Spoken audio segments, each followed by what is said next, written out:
Welcome to Modest Morning. Today I have Hugo with me of the IMTC USA 2014. And I attended your money transfer certification course yesterday, or rather the day before, wasn't it? It was the day before, and it was absolutely fascinating. I learned so much.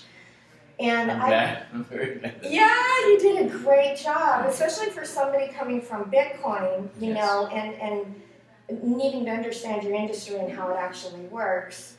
And I'm really excited about the future for, what can happen in this industry. So why don't you tell us a little bit about yourself, your background, and how you got introduced to Bitcoin and how you think it might relate to your industry? Well, I've been in the money transfer industry since 1987. I joined a family company that even goes back to my grandfather, who had a foreign exchange business. This is from my Colombian side of my family. Mm-hmm. And I was living in Cali. I had already lived in the United States and studied, etc. And then it was like we caught a wave, let's say, because they had a small foreign exchange business, and we started paying remittances from Colombians and other Latin Americans that were in Europe and the United States sending money home. We built this very huge company. I mean, in 6 years, we went to one office and 12 employees to about 80 offices in 6 countries and 400 employees. And it was a great time. I traveled everywhere looking for migrants to send money to Colombia, Panama, Honduras, Venezuela, etc., etc. It was really great. It was interesting.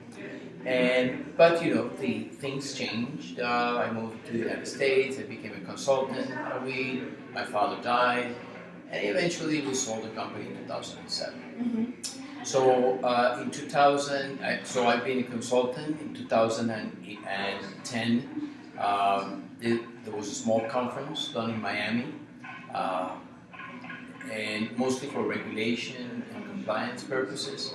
So and there's a lot of industries there. yes. So I took this conference and I started building on it, bringing the business people, making it more networking conference, bringing new subjects, new things that were happening. So you really spearheaded it, didn't you? Yes, yes. Absolutely. And it's been great. It was really the IMTC conference in Miami is now labeled IMTC World. Uh-huh. It's 400 attendees, about 35 to 40 exhibitors. So it's a large conference. It's really the largest in the industry worldwide. There's not much really in this industry. Is very specific. Mm-hmm. And we started the conference in the West Coast to attract people from this side of the country that were, for some reason, we were not getting to go to Miami. And we like the weather here. So we started in Los Angeles. This year we're happily doing it in San Diego. And so we teach 2 courses on the first day. Mm-hmm. One is about compliance and regulation, and the other one is just teaching More people general, like you. Right? Yes, it's teaching people like you or also employees of money transfer companies what is the big picture about the industry. And that's what I loved, was that big picture. It was just fascinating to see, how the money flows around the world globally. Yes, and the interesting thing is that as we searched for companies that are interested in this industry, I mean, we see how telecoms are coming in. Mm-hmm. We see technology companies coming in, and I mean like Google's and Amazon, and now it's Bitcoin. Mm-hmm. So we are in the middle of this industry that was built by money transfer operators, migrant ethnic companies really helping their migrants to send money home, and building agent networks and with complexities. There's a lot of problems. Banking access is a problem for Bitcoin.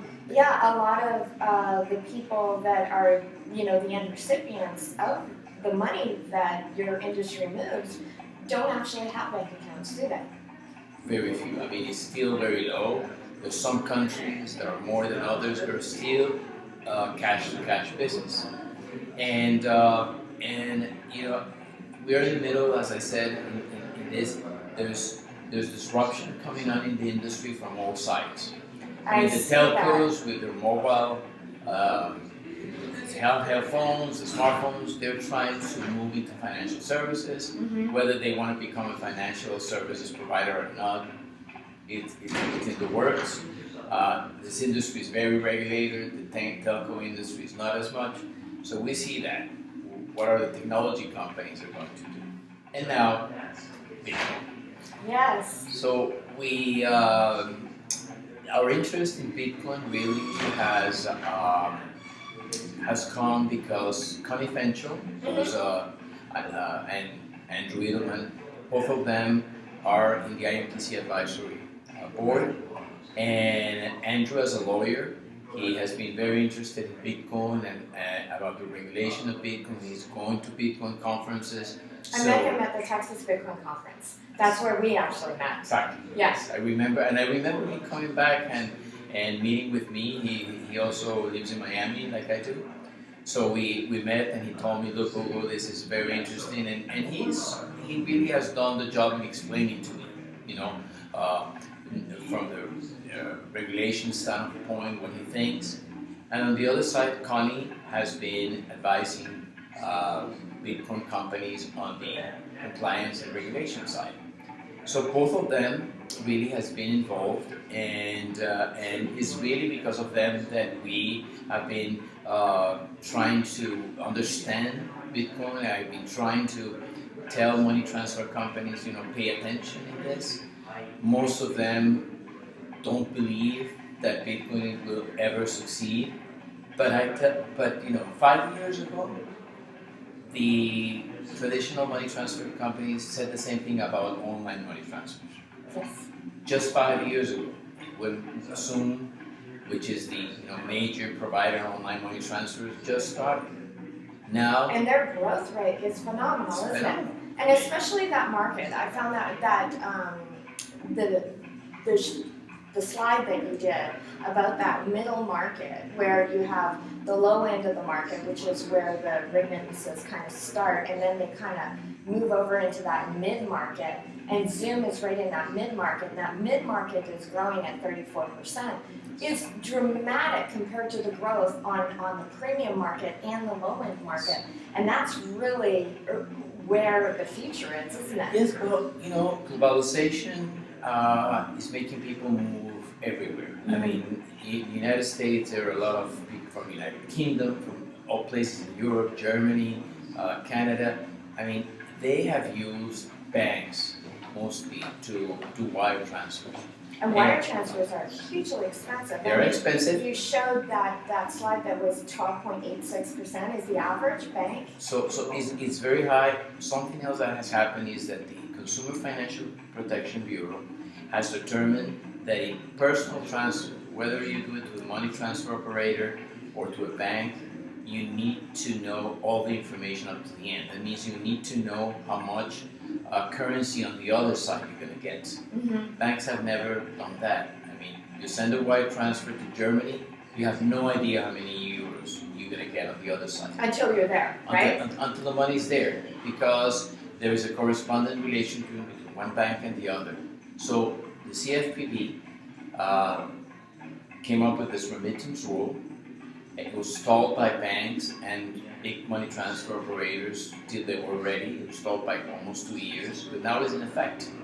And that means you have to provide your customer the complete transparency in what you're doing with that money. Mm-hmm. So for banks, most banks have decided, okay, I'm not going to do personal transfers. They're just stepping out. Yes, they're stepping out. So there is a big market opening, yeah, yes, absolutely huge opening. And definitely, I do agree that this developed country to developed country where money transfer, and maybe say that Europe to United States, or vice versa, could be a prime market for bitcoins, because those because most of these people is, are financially savvy. They have bank accounts already. They have they're technology minded. I think those might think that, okay, why don't I do this way? It I works. actually believe that it's the unbanked is really where the big market is for Bitcoin. Yeah, I don't think so, because I don't think so unless you find money transfer operators who are willing to partner with Bitcoin companies Exactly. and shift the model. Yeah. And that's where I think that could be really, really exciting. That's what kept me up. I couldn't sleep last night. I was up till 3 in the morning. I'm like, how can I put this company together with that company and educate? A lot of it is education as well, both of the regulators, the companies, the consumers. There's a huge education that has to happen. Yes, and of course there's a lot of fear in the market, fear of the unknown. Absolutely. And also the fear that Bitcoin will give a bad image to the industry because of what has happened with Bitcoin, things like that. That's kind of crazy, because when you look at it, you look at the internet. When the internet first started, it was a den of thieves and pornographers, right? And now global transaction, pretty much everything moves through the internet now. I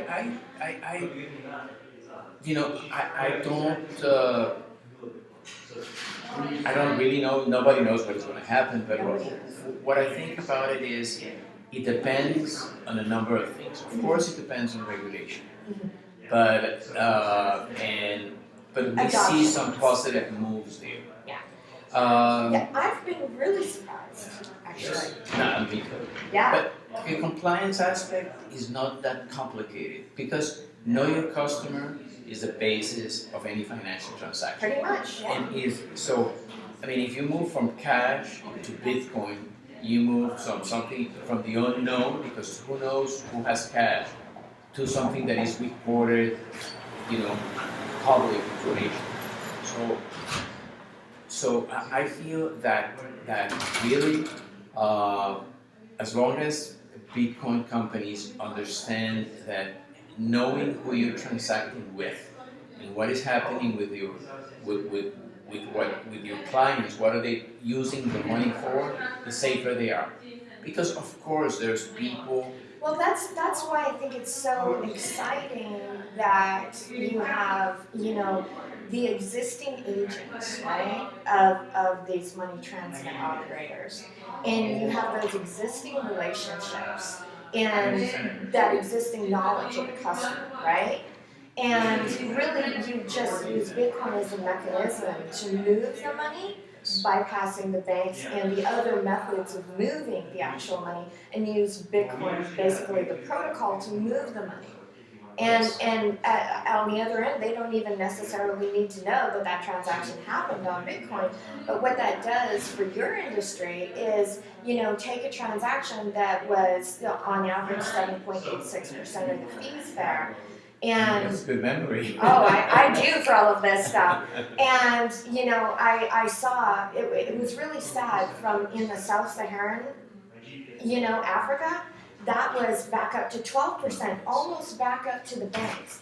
And it's really, really sad that you've got the people who are the poorest in the world paying the highest fees. We're recording, sorry. Yeah, right here. Yeah, paying the highest fees. And so it's just really, really unfortunate. And I see that Bitcoin, really we could easily get that down to 2%. Easily. And possibly even lower than that. That's on the high end.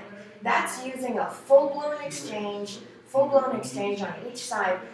But if you remember that anyway, in both sides, the agent, either the sending side or the receiving side, for let's say the cash in and cash out, needs to make some money.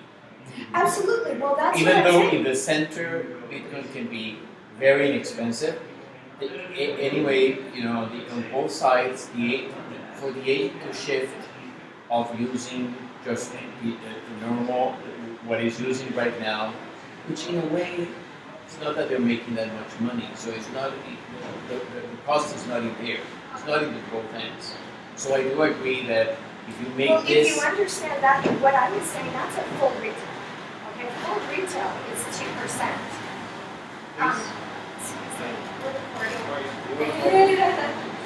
Yeah. Sorry guys, it's 8:30 in the morning here, and we're just about to start the conference. So we're just trying to fit this into the schedule. Thank you. But no, what I was saying is that 2%, getting it down to 2%, that's full retail.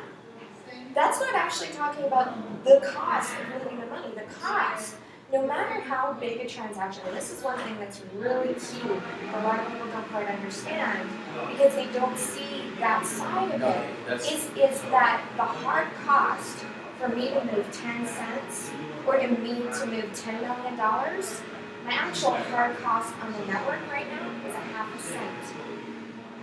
Yes. A half a cent. Irrelevant of the size of the transaction, right? Yes. So, I mean, really when you understand the dynamics there, I was talking about full retail at 2%, right? So you get the MTOs to get involved in the equation. They get to take a part of that 2%, right? On each end. And there's your margin right there. And as we saw through the course and the conference, the difficult part in all this equation is the money problem. I mean, you collect cash through the agent. You have to collect it and take it to a bank that is willing to accept cash, which are very few. Cash is very expensive.